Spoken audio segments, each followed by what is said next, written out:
They saved me a seat in their photos, but not at their table. That night, the glow from their smiles burned brighter than the candles I lit for myself. While my son raised a glass to his family support at Maple Oak Steakhouse, I sat alone in my kitchen with a bowl of leftover stew turning cold. Before we continue, please subscribe to the channel and tell us where you're listening from. It was Friday, October 20th, in Columbus, Ohio. The evening had that early autumn bite that makes you pull the curtains early and switch on the porch light. I'd pressed my best shirt, the pale blue one Martha liked, because Daniel had said, "Dad, we'll all get together soon." Soon, it seems, meant everyone but me. At 7:42 p.m., my phone buzzed. A notification from Laura, my daughter-in-law, popped up first. "So proud of you, babe." I tapped the picture open, and there it was.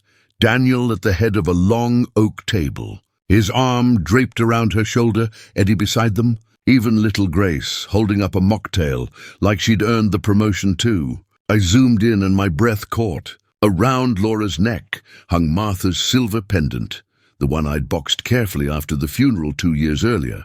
My fork froze halfway to my mouth. That pendant was never gifted, never loaned. I remember locking it in the cedar chest along with the deed to the house. I told myself it was a mix-up. Maybe Laura borrowed it for good luck. Maybe the dinner was spontaneous. But the caption said otherwise. Family-only night. The words stung worse than the cheap bourbon I poured to steady my hands. The silence of the house pressed in, the tick of the wall clock, the hum of the fridge, the faint groan of old pipes. Every sound reminded me of the people who weren't there. By 9 o'clock, I couldn't sit still. I scrolled through every social media post like a detective searching for clues. There was the restaurant logo, the bill folded beside the dessert, 642.50 fee before tip. A waiter's hand visible in one frame, pouring red wine into crystal. I used to take Daniel there when he got his first job out of college. "Someday I'll pay for everyone," he'd said. I didn't think he meant it literally, at my expense. The loneliness that night wasn't ordinary. It was the kind that shifts the air in your chest, turning disappointment into disbelief, disbelief into anger. I walked to the study, opened the cedar chest, and found the pendant box empty. Beneath it lay the old deed to the house, creased, notarized 2011, my name bold across the title. I traced the ink with my thumb, like it was a promise Martha had left behind. For the first time in months, I spoke out loud, to no one. "They can have their steak dinner," I said. "But the table they're sitting under still stands on my name." That was the night the celebration turned into evidence. And the silence of my kitchen became the first witness. They called it family only, and on Monday I learned what they were really. Toasting, the moment I vanished on paper, I didn't sleep much after that steakhouse photo.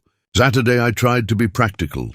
Laundry, sweeping the porch, oiling the front door hinges, Martha always said, squeaked like a mouse. The house answered me with its old language.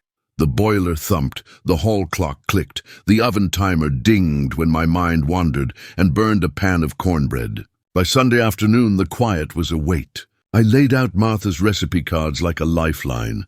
The one for pot roast stained with a brown thumbprint, hers or mine. I couldn't tell anymore. I kept telling myself, it's a misunderstanding. He'll call. He didn't call. Monday morning, October 23rd, the mail hit the floor with that heavy slap. I sorted through flyers, a utility statement, then a thin white envelope from the Franklin County Treasurer. I slid it open with the brass letter opener I've had. Since '84, the paper smelled faintly of ink and rain. Columbus was in a drizzle that made the window glass bead like sweat. The line was there in cold print. Property tax notice owner, Langley Family Trust trustee, Daniel Langley. My name was nowhere. Not as co-trustee, not as life tenant, not as anything at all. For a minute the room went soft around the edges. I had to sit. I traced the letters with my finger until my skin grew hot. I checked the date, mailed October 19. The night before their dinner, I walked to the kitchen and logged into my credit union on the old laptop Martha hated for always. Spinning. The monthly pension deposit should have been $240 on October 1st. But there was a same-day automatic transfer, $600, labeled ACH Transfer, Langley Trust Co. It wasn't the bank's name. It was a nickname or internal label, the kind you create when you set up pulls and forget the way it looks later. I scrolled back 3 months and saw it again. $400 in August, $500 in September. Always right after the deposit. The numbers chilled me more than the rain. Someone had been siphoning my retirement like it was their spare change jar. I printed the statement. The paper came out warm. It felt wrong, like a fever. I slipped it into a manila folder with the tax notice and the deed from 2011. My name in thick black type, notarized by Mary Jo Caldwell, our neighbor across the hedges. My hands shook so badly I had to hold the folder against my chest.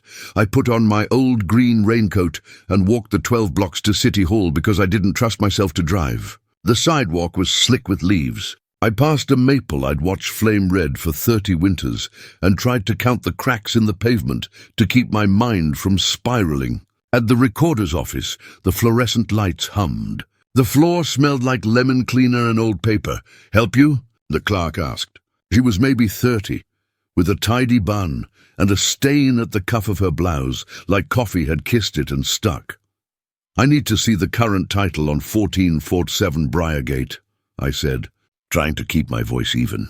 "Langley residence." "Been Langley since 1991, she typed. The screen washed her face blue. "Here we go," she paused. "The trustee of record is Daniel Langley. Recording date? 6 weeks ago, September 11th.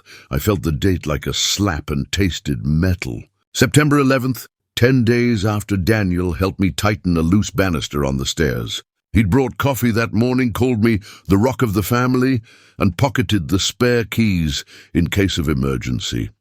He'd hugged me before he left. A two-handed press on my shoulders, like a son proud of a father. I didn't realize then he was weighing what I was worth. "I don't understand," I said. "That house is under my life estate until death. There should be a restriction." She clicked a few more times, then looked apologetic.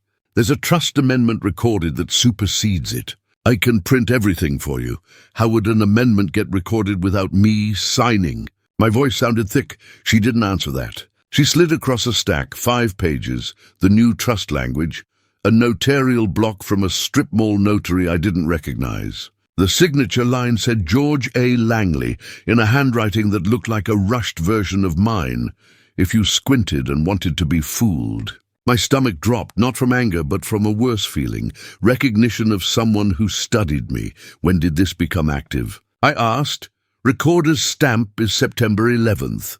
There was a property valuation request on September 15th, she said, checking another screen. Looks like they're shopping a refinance.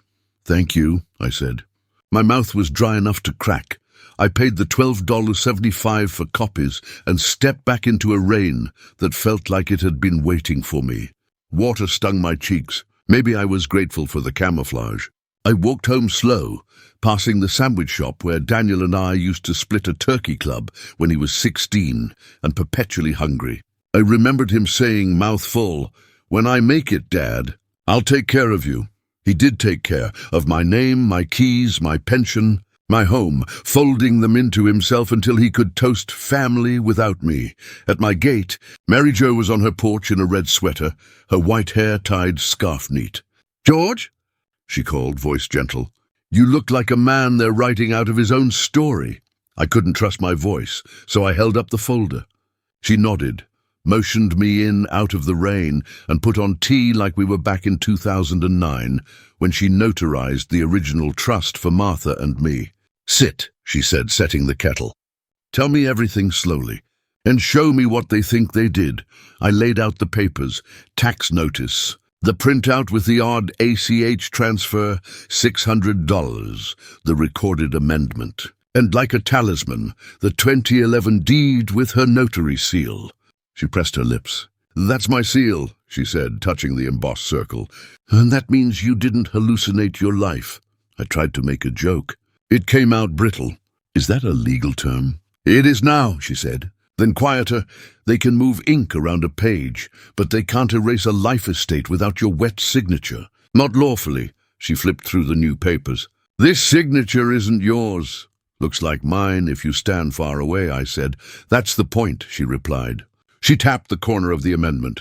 The notary block is from a place over on Henderson, Quicksign. I've seen their sloppiness before. She pushed the papers back to me and leaned in. George, listen. The dinner was a parade. This, she tapped the amendment, is the marching order. They didn't forget you. They celebrated you being out of the way. Something in me folded, then straightened. I felt the collapse settle into bone, heavy and sure, like the moment you finally accept a diagnosis, not as a mistake, but as the truth. It hurt, but in a clean-edged way. I looked at Mary Jo, at the steam from her kettle catching afternoon light like a veil, and I said, okay, if I'm a ghost at their table, then I'll start haunting in daylight. She smiled a small, admiring smile. First thing, stop the bleeding. Freeze whatever pipeline is moving your pension. Then we gather. Deed, bills, photos, calls. We make a ledger they can't argue with. I nodded, feeling the first thin thread of resolve tug me upright. But resigning the collapse didn't make it less real. That night, back in my kitchen, I lined up bills like tombstones and underlined numbers in red. I wrote $2,240 on a yellow pad, drew a minus sign, then $600, then circled the difference and the word why until the pen tore the paper. I stared at the phone, willing it to ring. It didn't. I put the pendant's empty velvet box in the center of the table and turned off the light. The room held its breath. Tomorrow, I told myself, the rain would clear. Tomorrow, I would go looking for the part of me they toasted without and take him back page by page. Rain eased overnight, leaving the world glazed and quiet. I woke before dawn on Tuesday, October 24th, to a house that smelled of cold coffee and wet earth. The kettle's whistle broke the stillness, and for the first time in days, I didn't flinch. I had something to do now, Mary Jo's words echoed. They can move ink around, but they can't erase a life estate without your signature. She'd given me back a weapon, sharper than anger, certainty. I brewed 2 mugs and carried one across the hedges to her porch. She met me at the door with a folder already open. "Morning, soldier," she said with a half-smile. Inside were notes in her tidy cursive. County Recorder contact, Ms. L. Parsons, legal hold request form. She'd even highlighted the section about disputed titles. We sat with our mugs steaming between us while the neighborhood woke. Trash trucks growled. A dog barked somewhere down Briargate. A cardinal shouted from the wet maple. "Step 1, she said. You file a title freeze with the county. Stops transfers cold. Step 2, start collecting proof they used your identity." I nodded. But the words blurred a little. Proof. The kind that fits in a manila folder, not in a heart. Back home, I found the little grey recorder I used for grocery reminders and pressed it into service as evidence log. The first clip I saved was the voicemail Daniel left last week. "Hey, Dad, hope you're resting up. I'll take care of the paperwork on the house when I get the chance." I'd thought it was kindness. Now it sounded like confession. I labeled the clip "One House Paperwork Voicemail," OKT17. Then, page by page, I photographed every document. Tax notice, bank printouts, deed copy. I uploaded them to a free cloud drive under a name Daniel would never think to search, G. Langley Recipes. That afternoon, I went to the credit union on Broad Street. The teller, a young man with tired eyes, checked my ID twice when I asked to cancel the auto transfer. "Looks like it's linked to a trust account ending in 8411, he said. "Authorized by Daniel Langley," I forced a calm I didn't feel. "Then remove his authorization. Effective today," he frowned. "We'll need verification you're still the primary beneficiary." I slid the original pension letter across the counter, signed in 2005, my name in full. "You've had my checks for 20 years, I said. "You know who's breathing," he tapped on his keyboard. "Okay, Mr. Langley, done. No more automatic transfers." Walking out, I felt taller. It wasn't much. $600 a month. but it was the first cut they wouldn't take. By evening, Mary Jo had typed up a statement for the county clerk to accompany the title freeze. Owner asserts unauthorized alteration of Langley Family Trust recorded. September 11, 2024. Disputed.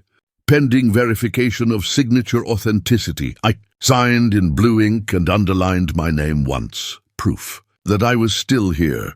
The next morning, I called Daniel. The number rang twice before he answered, bright and busy. "Dad, how's the old man?" I smiled into the receiver. "Surviving. I was just sorting some paperwork. Found a few things I didn't understand." "Paperwork? You don't have to worry about that stuff anymore. That's what I'm here for." "Oh, I know," I said. "Just funny seeing the county mail with your name where mine used to be. Makes a man wonder if he died and missed it." Silence. Then a soft, nervous laugh. "You know how bureaucracy is, Dad. Sometimes they mix things up." "I'll fix it." "Good," I said. "I'd hate to think my own son was fixing me out of my home." He started talking fast, the way he always did when cornered. "Come on, Dad, don't be dramatic.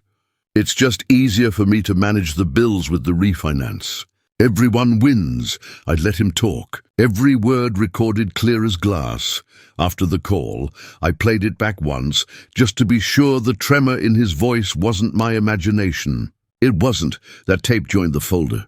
Evidence piece number 2. By Thursday, October 26th, the county clerk confirmed receipt of the title freeze. "It'll stop any pending sales or liens until we clear up ownership," she said over the phone. I thanked her and marked the date in my notebook. 10/26, freeze filed. That night I sat at the kitchen table with a glass of bourbon and a sense of direction. My house smelled faintly of polish. I'd spent the afternoon scrubbing baseboards like I used to before Martha's bridge nights. It felt good. Control returning one small surface at a time. Eddie called around 9. His voice was low, hesitant. "Dad, look, I didn't know they were planning that dinner without you. Laura said you were tired." "Son," I cut in, "don't explain someone else's lie. Just tell me this. Who brought up the house first?" Silence, then a sigh. "Daniel. Said something about getting the trust streamlined. Said you'd already agreed. Did I?" "No, Dad, you didn't. I saw your signature. It didn't look right." My throat tightened. "You got a picture of it?" "Yeah, I can send it. Do that. Quietly." When his message came through a few minutes later, I saved the image and printed it out. The forgery looked almost perfect. The same looping G, the same heavy downward stroke on the L. But Daniel always added a small hook at the end of his Ys, even when copying me. He'd taught himself my penmanship once as a kid to sign Christmas tags. The irony didn't escape me. I pinned the fake next to the real deed on the corkboard above my desk. Red thread connecting dates like a detective show Martha loved. It was Friday, 1 week since that restaurant photo. The first week I'd felt invisible turned into the week I started watching back. I poured another bourbon, lighter this time, and whispered to the empty room. They had their dinner. I'll plan mine.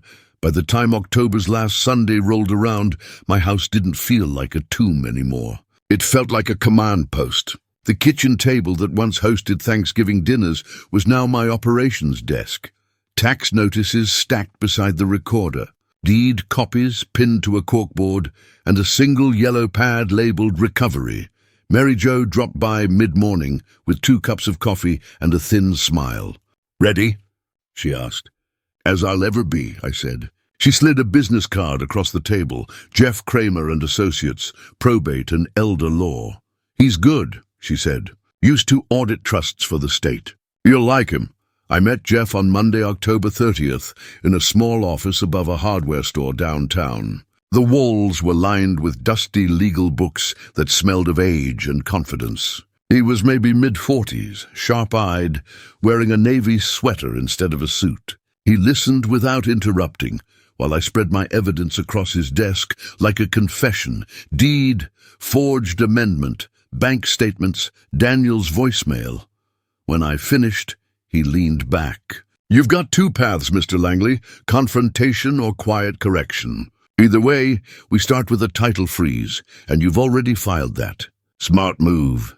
Next, we document fraud for the county and notify the bank in writing. Once they realize they're holding a tainted asset, they'll scramble to separate your son's name from it. He opened a folder and scribbled numbers. My retainer's 1,200 flat. Covers filings and correspondence. I slid the envelope of cash across the table, money I'd saved for a new boiler. Use this. Keep me informed, he nodded. We'll get it done.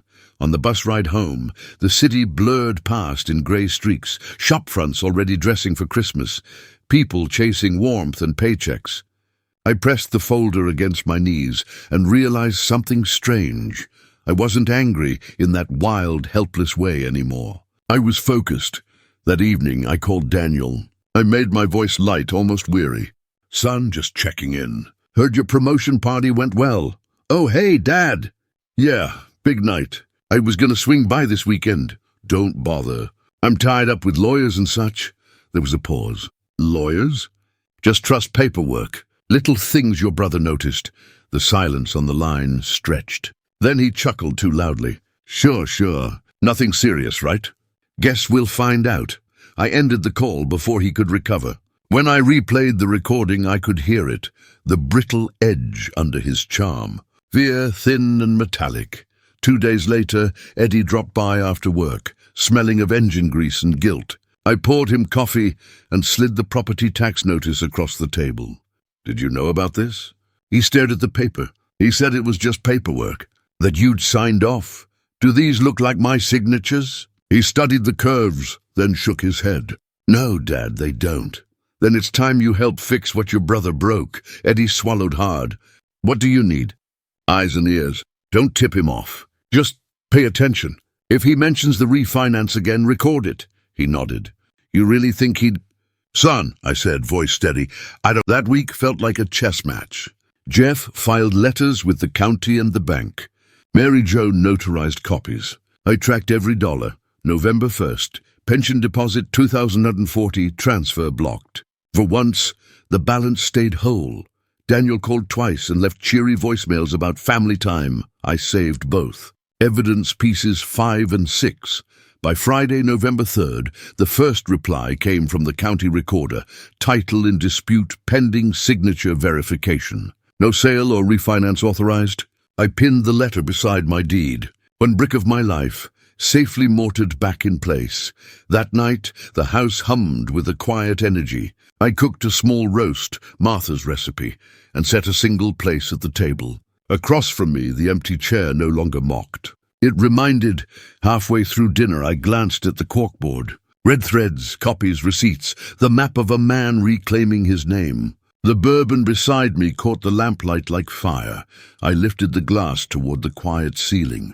To Martha, I whispered, and to the lesson our son's about to learn.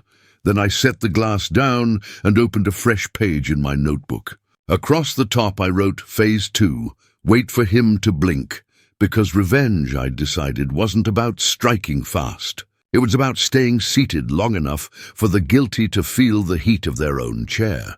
The first week of November drifted by like smoke, thin, restless, waiting for a spark. I kept to a routine. Coffee at dawn, notes by 9, evidence check at noon.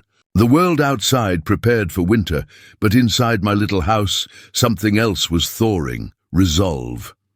By November 10th, the frost had started painting the windows. I'd stopped looking at the weather and started reading people instead. Daniel's voicemails grew shorter, clipped, like a man too busy to maintain his lies. Eddie, meanwhile, had started calling me every other night. He didn't say much, but when he did, it mattered. One evening, he whispered through the receiver, Dad, he's nervous. Keeps checking his email. Says there's an audit coming up at the bank. That got my attention. A banker under audit. Perfect timing. Did he mention the house? I asked. Only that it's already handled. He's using it as collateral for something, I think. Collateral. My pulse tightened. You get me proof, son. Anything you can. He hesitated. You're not gonna do anything stupid. I smiled faintly. No, just smart. The next morning, Saturday the 11th, a text arrived from Eddie, a single photo. Daniel at his office desk, pen in hand, signing papers. Zoomed in, the top page read, Home Equity Agreement, Property ID 1447BG. Below that, my forged signature copied again. That image felt like an X-ray of betrayal. My son had carved my name into debt. I printed the photo, pinned it beside the deed, and sat back in my chair. The corkboard was filling up, each red thread a quiet confession. Beside the evidence, I'd kept a handwritten note in Martha's looping cursive. "Don't let bitterness make you smaller, George." I traced it with my thumb and whispered, "Don't worry, love. This isn't bitterness. This is balance." That Monday, November 13th, I met Jeff again. He studied the new photo like a jeweler appraising a gem. "That's enough to file a fraud alert," he said. "But timing is key. His bank audit is your leverage. We wait until the week before Christmas." "Pressure's highest then." "Christmas," I repeated. "Appropriate," he smiled. "Sometimes poetic justice has a calendar." Back home, I found an envelope in the mail. Langley family Christmas dinner invitation. Gilt letters, the kind Daniel's wife loved. The note inside read, "Let's celebrate a family miracle. December 24th, 7 p.m. at the house." At my house. I stared at the card, feeling the corner bite into my palm. I almost laughed. The arrogance of it, inviting me to my own property, as though they owned the walls. But it wasn't rage that settled in. It was clarity. The invitation wasn't an insult. It was an opportunity. That evening I walked next door with the envelope. Mary Jo was trimming her rose bushes under a sky-streaked orange. "They're planning a party," I said, handing her the card. She read it, eyebrows rising. "At your place?" "Apparently I'm the guest now," she chuckled. "Then let's give them a show worth the ticket price." We spent the next hour outlining what she called the slow dance.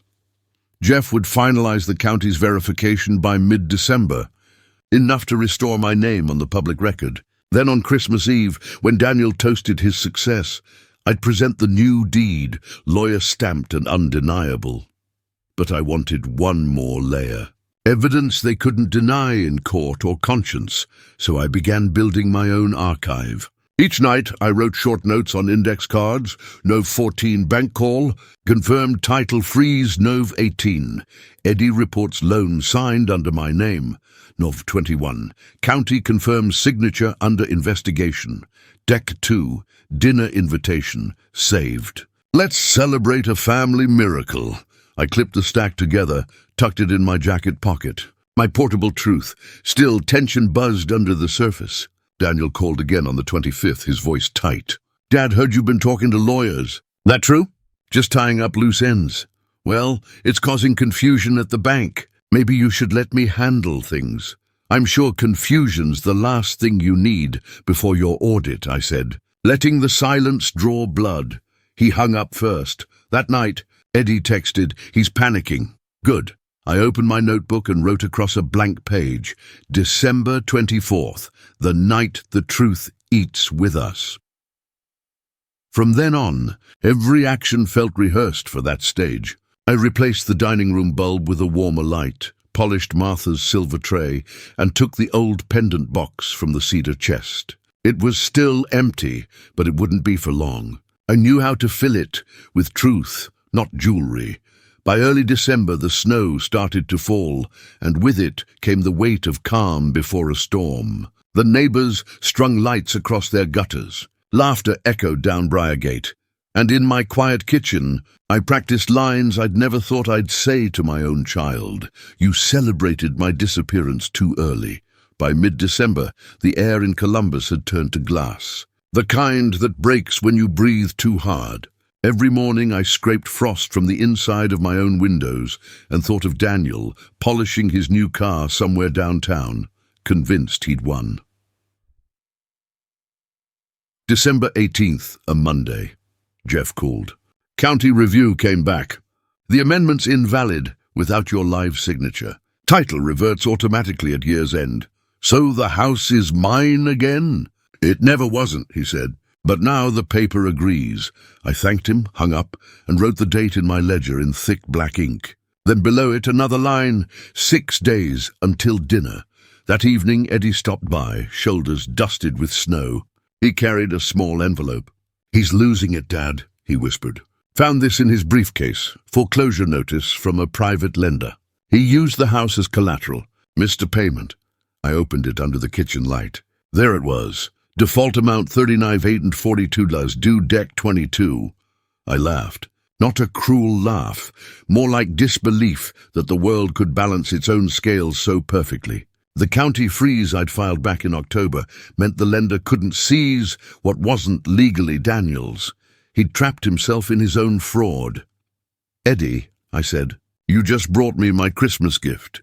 For the next 2 days, I prepared not for war, but for theater. Mary Jo helped me set the stage." "You're not going to shout," she reminded me, adjusting the tablecloth. "You're going to let them hear themselves." I polished Martha's silver tray until I could see the tremor in my hands. The cedar box with the missing pendant sat in the center of the table, flanked by candles that smelled faintly of cinnamon. I rehearsed every line out loud, pacing the kitchen. "You celebrated my disappearance too early," I'd say. "But the man you wrote out of the story still owns the house you're standing in." Christmas Eve arrived quiet and brittle. Snow fell steady, softening the lawns along Briar Gate. By 6 p.m., headlights began to slice through the dusk. I watched from the window as cars pulled into my drive like guests arriving at someone else's home. Laura stepped out first, heels crunching in snow, her laughter bright and false. Daniel followed, dressed too sharp, too confident, carrying a bottle of wine like an award. Behind them came Eddie, moving slower, eyes down. Inside, I'd lit every lamp. Warmth filled the rooms, but beneath it a current hummed, the kind you feel just before lightning strikes. "Dad!" Daniel's voice boomed as he walked in. "Glad you could host after all. Didn't think you'd have the energy to pull it off." I smiled. I had help. We gathered around the table. Laura fussed with napkins. Daniel poured wine. He started his toast immediately, the way performers do before someone can take the stage. "To new beginnings," he said, glass raised high. "To family, to promotions, and to ownership," I finished softly. He blinked. "What's that?" I set down my fork and slid a small pile of papers across the table. The foreclosure notice, the county letter, and finally the restored deed stamped validated Dec 18, 2024. "You used my name to build your empire," I said. "But you built it on sand. The house, the trust, the collateral, all reverted last week. Legally, this roof belongs to me." Laura's smile froze. Eddie stared at his plate. Daniel laughed, but it cracked halfway through. "You're confused, Dad. The paperwork's handled." "Handled?" I interrupted. I tapped the recorder on the table. It clicked alive, replaying his own voice. "It's just easier for me to manage the bills with the refinance." "Everyone wins." Silence. "Only the tick of the wall clock. Recognize that?" I asked. County did. I opened the cedar box and placed the empty velvet pouch inside it. "And this was Martha's, the one your wife wore the night you toasted without me. She wanted it to stay in the family, not on display for deceit." Daniel's face drained of color. "Dad, let's talk privately." "No," I said. "You made this public when you took everything public, when you turned family into audience." Mary Jo stepped out from the hallway, grey coat on, legal folder in hand. "Evening, everyone. Merry Christmas." She laid down a notarized affidavit confirming the deed's restoration. "Just thought I'd witness the signing of honesty." Daniel stood, fist tight. "You ambushed me." "No," I said quietly. "You invited yourself." For a long minute no one spoke. The clock struck 7. The furnace kicked on with a low roar. Laura reached for Daniel's arm, but he pulled away. Eddie looked at me and whispered, "Dad, do you want me to leave?" "Stay," I said. "You deserve to see the difference between power and pride." Daniel's shoulders sagged. He sank into his chair, staring at the documents as though they were written in a language he'd never learned. The candles flickered, their light trembling across his face. I took a sip of wine, the first of the night. "Merry Christmas, son," I said. The truth came home for the holidays. When the last candle guttered, the room felt hollow, like the air itself had seen too much. Laura excused herself first, muttering something about needing fresh air. Her heels clicked down the hall and out the door. I heard the car engine turn over, then fade into the distance. Daniel didn't move. He just sat there, staring at the documents like they were written in fire. Eddie stood beside the buffet. hands buried in his pockets, uncertain whether to comfort his brother or keep his distance. I gathered the papers slowly, deliberately. "You might want to forward this to your bank before they send the sheriff for that car of yours," I said, sliding the foreclosure notice toward him. "You've got 2 days to cover 39,000 and change." Daniel's jaw tightened. "You're enjoying this, aren't you?" I looked him dead in the eye. "Enjoying? No. Finishing?" "Yes." He rose from the chair, pacing the rug, fingers gripping his hair. "You think this fixes anything? You humiliate me in front of my wife, my brother, and that—" He gestured toward the hall, where Mary Jo had quietly stepped out a moment earlier. "Nosy neighbor of yours." "I didn't humiliate you," I said. "You did that yourself when you decided to steal from your father and then celebrate it with steak and wine." He turned toward Eddie. "You told him about the audit, didn't you?" Eddie flinched. "I told him the truth." "You forged his signature, Dan." Daniel's laugh was hollow. "The truth? You think any of this will matter? You know how many people lose their houses every year. It's business." "No," I said, voice low, measured. "It's family. That's what makes it worse." The furnace rattled on, pushing a wave of warm air through the vents. Outside, snow kept falling, thick, soundless, almost gentle, like the world wanted to muffle what was happening inside. Daniel finally broke the silence. "So what now? You drag me to court? Have me arrested?" I shook my head. "No, I already have my justice. The county restored the deed. The bank will demand their payment. Your career will do the rest." His eyes flashed. "You'd ruin my life over paperwork." "I didn't ruin it," I said. "I just stopped funding it." He stared at me for a long time, then whispered, "You'll die alone, you know that?" I smiled faintly. "You made sure I practiced early." He grabbed his coat and stormed toward the door, but before leaving he turned back, voice trembling. "You've always been a bitter old man." "Maybe," I said, "but I never forged my father's name to feed my pride." The door slammed, leaving a quiet so deep I could hear the hum of the refrigerator. Eddie stayed still, head bowed. "Dad," he said after a long moment, "what happens now?" "Now," I exhaled, "now we breathe. Then we rebuild." He nodded slowly, eyes wet but steady. "You want me to stay the night?" "Yeah," I said softly. "Let's have breakfast like we used to. No secrets, no signatures." He smiled, a tired smile that looked a little like his mother's. The next morning, the sun broke through the snow clouds, slicing gold across the yard. The world outside sparkled, clean and cruelly beautiful. Eddie was still asleep on the couch when I stepped outside with a shovel.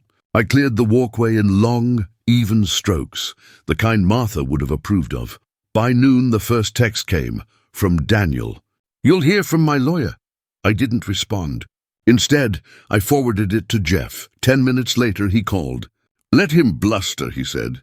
"His own firm's compliance team is about to open his audit. They'll find the forged documents before we ever need to file a case."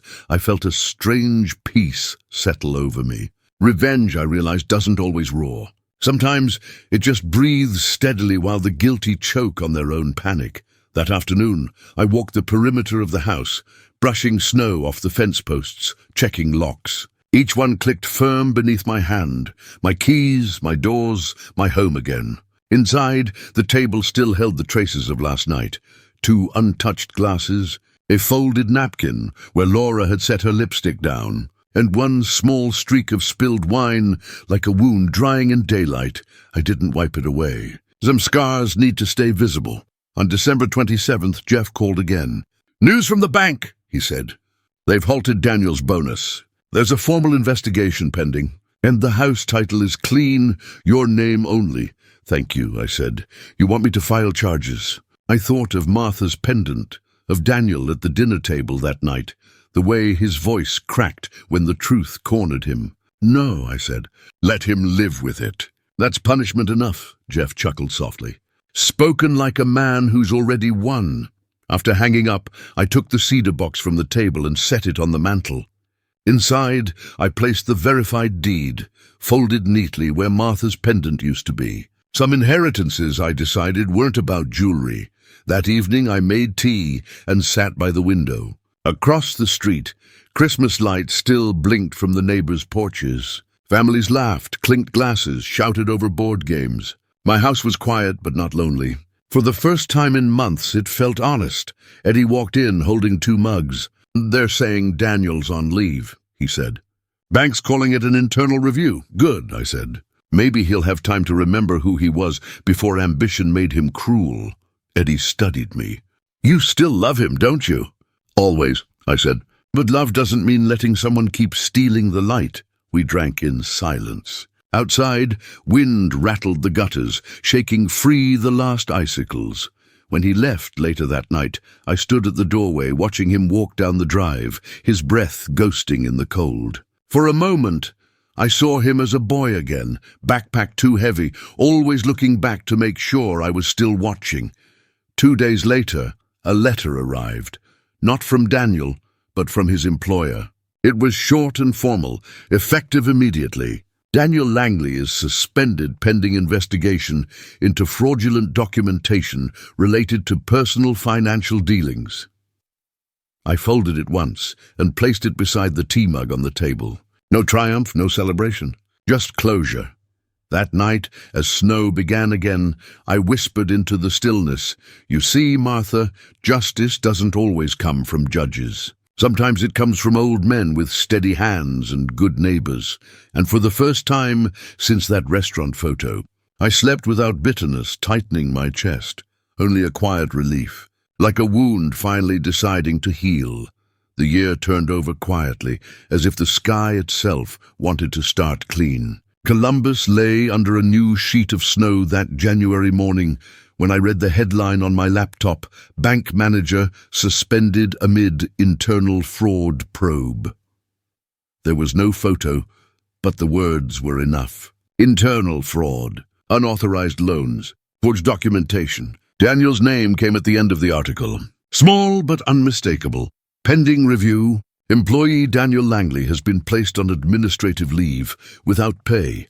I closed the laptop and sat back, breathing in slow, measured waves. Not victory, just stillness.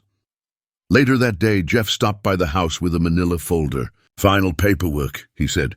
"County reissued the deed, certified and sealed. It's yours, George. No dispute left standing."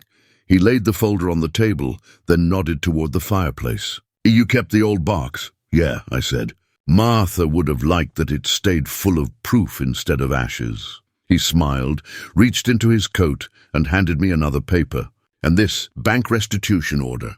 They're holding Daniel accountable for the missing funds. 39th Isle 800. It'll be repaid over time." I looked at the... Jeff adjusted his scarf. "You want me to keep the civil suit open?" "No," I said. "Close it. I don't need the noise. I've got what matters. My name back on the front gate." He nodded and left me there in the golden light of late afternoon. The house creaking softly like it was exhaling for the first time in months. I spent the next few days returning things to their rightful places. Martha's pendant, which Eddie had quietly retrieved from Laura after the fallout, now rested inside its velvet pouch in the cedar box, beside the deed, beside the truth. One evening, Eddie came by after work. His cheeks were pink from the cold, eyes tired but kind. He looked around the warm, orderly room and smiled. "Feels like the house again," he said. "It is," I answered. Paper finally caught up to reality. He hesitated, then handed me an envelope. "From Daniel," he said. "He asked me to give it to you." I didn't open it, just stared at the handwriting, too neat, too practiced. I slid it under the cedar box and said, "Some words can wait until their writer learns to mean them." Eddie nodded. "You're a good man, Dad." I smiled faintly. "Maybe. But I learned the hard way that forgiveness isn't about letting people walk back in. It's about locking the door you built with pain." We sat by the fire a while, saying little. Outside, the street lamps blinked on, scattering their light across the snow. Before he left, Eddie asked, "You think he'll change?" "I hope so," I said, "because I didn't fight to destroy him. I fought to remind him what he destroyed himself. When the door closed behind him, I sat there watching the flames rise and fall. Every crackle sounded like a page turning. I thought about Martha, about that dinner they called family only. They'd raised a glass to my absence, and now they'd have to live with its echo.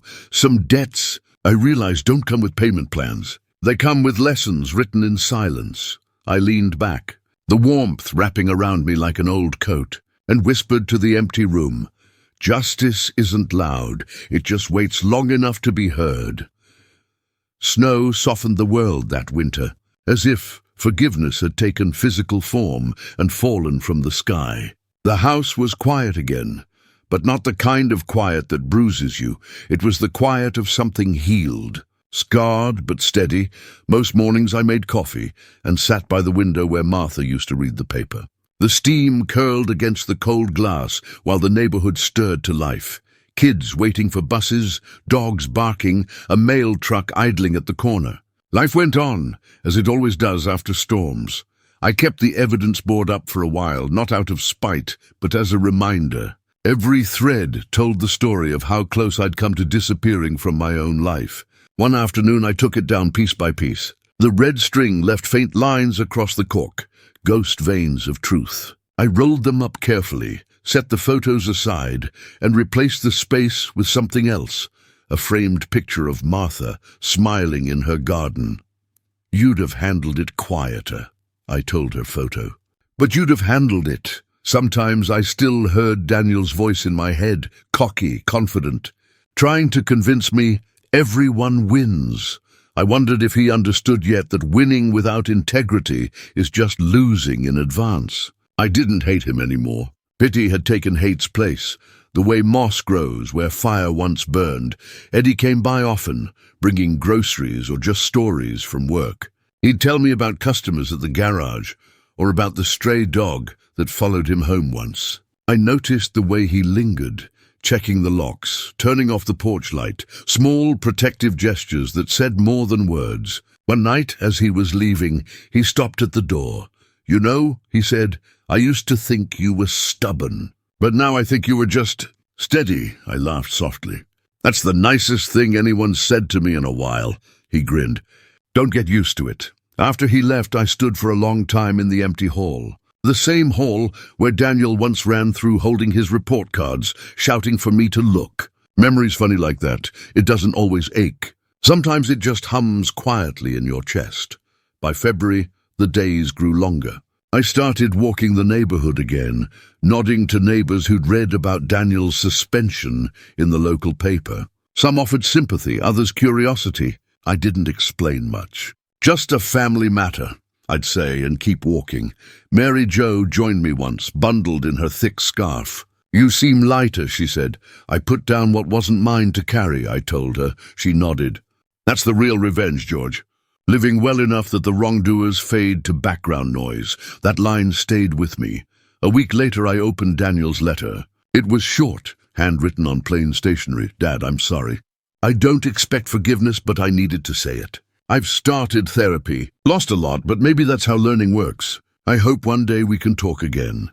I folded it back neatly, placed it in the cedar box beside the deed and the pendant, then whispered, "That's a start." Forgiveness, I realized, wasn't an event. It was a season, slow, reluctant, but certain in its return. That evening I brewed tea instead of bourbon and sat in the soft hum of the radiator. The house creaked, settling into its foundations like it finally remembered who owned it. For the first time in a long while, I looked around and didn't see loss. I saw survival. I saw proof. I saw peace. Sometimes revenge doesn't end with fireworks. It ends with a man sitting in his rightful home, listening to the sound of the world outside and realizing he no longer needs to fight to be seen. And in that silence, I heard Martha's voice again. Warm and amused. "Told you so." Spring crept into Columbus, the way truth returns, quietly but impossible to ignore. The snow melted off the porch roof, dripping steady like a clock, and the air smelled faintly of thawed earth and second chances. It had been 3 months since that Christmas Eve dinner. The house looked brighter now. I'd repainted the shutters, fixed the loose fence post, and even planted daffodils along the walkway like Martha used to.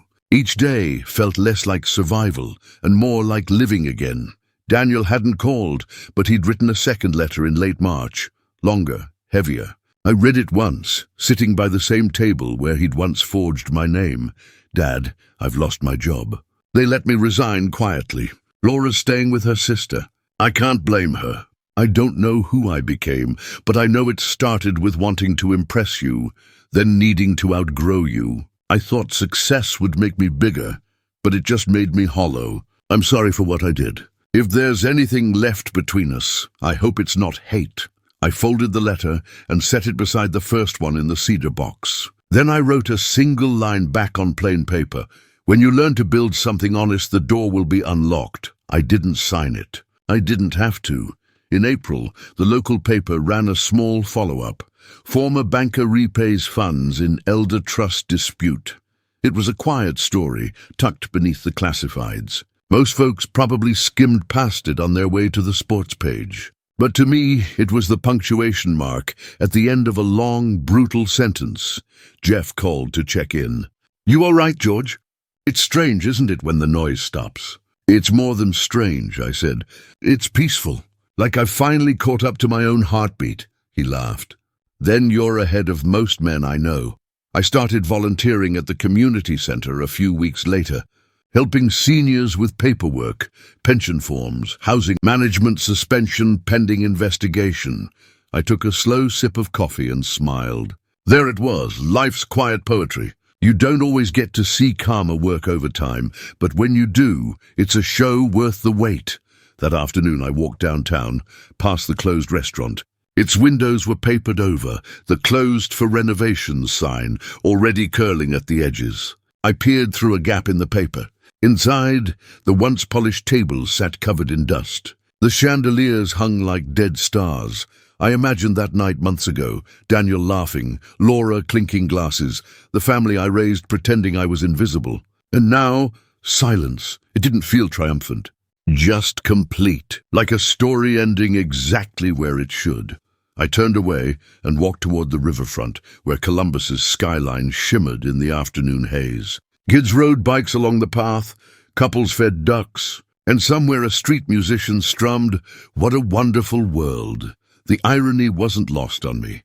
I thought about Daniel again, not the fraud, not the arrogance, but the boy who once held my hand crossing this very bridge, asking if ducks ever got cold. Maybe he was rebuilding somewhere now, smaller, quieter, finally learning what enough means. I hoped so. I didn't wish him failure, only honesty. As I leaned against the railing, I felt the old ache in my chest ease. Revenge hadn't hollowed me. It had given me back boundaries. It taught me that some walls don't imprison you, they protect you. When I got home, the house was golden with late light. I set a single place at the table, poured myself a small glass of bourbon, and placed the cedar box beside me. Inside were the things that mattered, the deed, the pendant, Daniel's letters, relics of pain turned into proof of endurance. I ate in silence, listening to the steady tick of the clock, and thought about how far this road had carried me. From being written out of my own story to authoring its ending. Before bed, I stepped out onto the porch. Fireflies hovered above the yard like tiny lanterns, blinking in patient rhythm. The neighborhood was quiet. Only the faint rustle of trees and the low hum of summer air. I whispered to the night, "You didn't forget to invite me, Daniel. You just taught me how to dine alone, with dignity." A breeze swept across the porch, stirring the daffodils along the walk. Somewhere a church bell chimed 9 times, low, sure, final. And with that sound I closed the door, locked it gently, and let the light from inside spill one last time across the threshold of a house that was finally, unquestionably mine. Justice doesn't need applause. Sometimes it just needs time,